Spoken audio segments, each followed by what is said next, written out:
Te dire à toi qui m'écoutes que le désir de Dieu, c'est de te conduire constamment.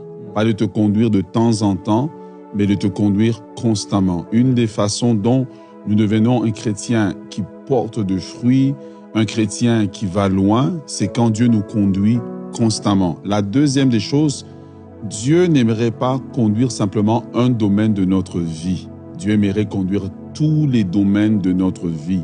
Alors, il est important de venir lui soumettre ces domaines-là, soumettre les différents domaines de notre vie, nos pensées, nos finances, notre sexualité, nos affaires, nos études à sa seigneurie. Pourquoi est-ce que c'est important de le faire? Parce que Ésaïe donne justement les conséquences de ce qui arrive lorsque Dieu conduit son enfant. Numéro 1, Dieu rassasie notre âme. Nous ne sommes plus des personnes affamées, nous ne sommes plus des personnes délaissées, mais nous sommes des personnes qui sont constamment, qui recevons une provision du ciel. Car être rassasié, c'est recevoir une provision, pour la provision du jour. Voilà pourquoi Jésus, dans le Notre Père, il disait, donne-nous aujourd'hui notre pain quotidien.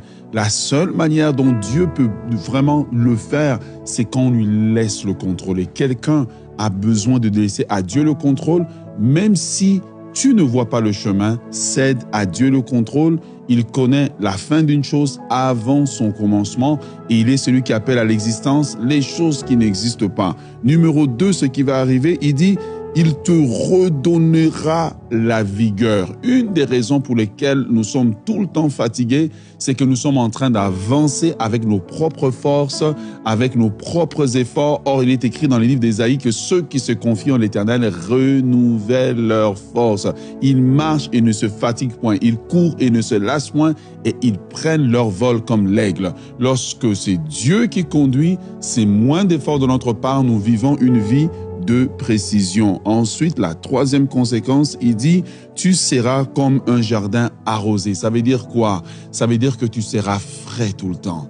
Tu seras tout le temps renouvelé. Tu ne seras pas épuisé dans tes émotions. Tu ne seras pas en train de maugréer tout le temps, en train de te plaindre, parce que Dieu est au contrôle. Dieu est en train de frayer le chemin devant toi. Alors, je ne sais pas qu'est-ce que tu es en train de vivre aujourd'hui, mais j'aimerais t'encourager à inviter Dieu dans tous les domaines de ta vie, à lui céder le contrôle afin qu'il te conduise, pas de temps en temps, mais constamment.